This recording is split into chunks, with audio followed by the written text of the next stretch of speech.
शहजादी मुखी की जादुई जादुई सफर का आगाज। एक दिन शहजादी मक्खी, जिसका नाम परवाना था, जंगल में रंग बिरंगे फूलों से रस जमा कर रही थी।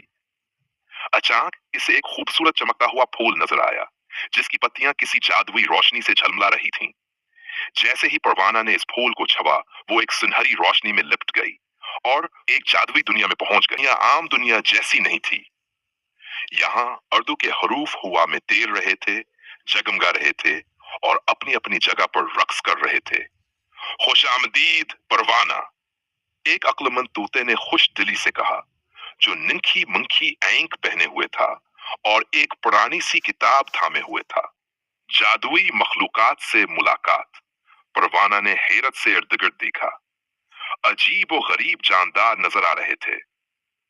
तूते दरख्तों पर बैठे गिनगिना रहे थे और उनके गाने इर्दों के अल्फाज तश्कील दे रहे थे। फूल नाच रहे थे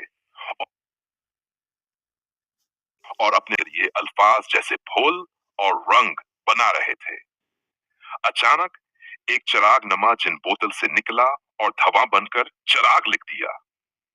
ये हरूफ जादुई ताकत रखते हैं, एक जगनों ने सरगोशी की। अगर तुम उनके मतलब समझ लो तो ये दुनिया तुम्हें अपने राज बताएगी। पहेलियां और उर्दू अल्फाज का जादू। तूते ने परवाना को पहली पहेली दी। मैं हूं रोशनी का जरिया, अंधेरे में दिखाऊं दुनिया, बताओ मैं कौन हूं। परवाना ने सोचते हुए अपने नए सीखे हुए उर्दू अल्फाज याद किए। चिराग, इसने खुशी से कहा। जैसे ही उसने सही जवाब दिया, एक रोशनी नमोदार हुई और एक नया दरवाजा खुल गया। दरवाजे के पार परवाना को और चैलेंजेस मिले।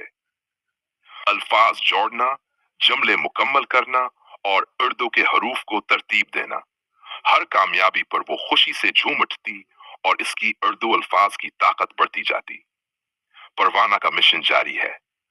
ये जादुई उर्दू की दुनिया परवाना के लिए हैरतों और सीखने का मकाम था, जहां सीखना भी एक मुहिम जोई था।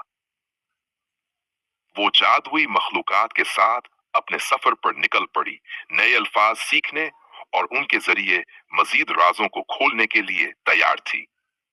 आखिर में ये सिर्फ आगाज था। परवाना को ना सिर्फ उर्दू की ताकत का पता चल रहा था, बल्कि वो खुद भी एक बहादुर, ज़हीन और जादुई शहजादी बन रही थी।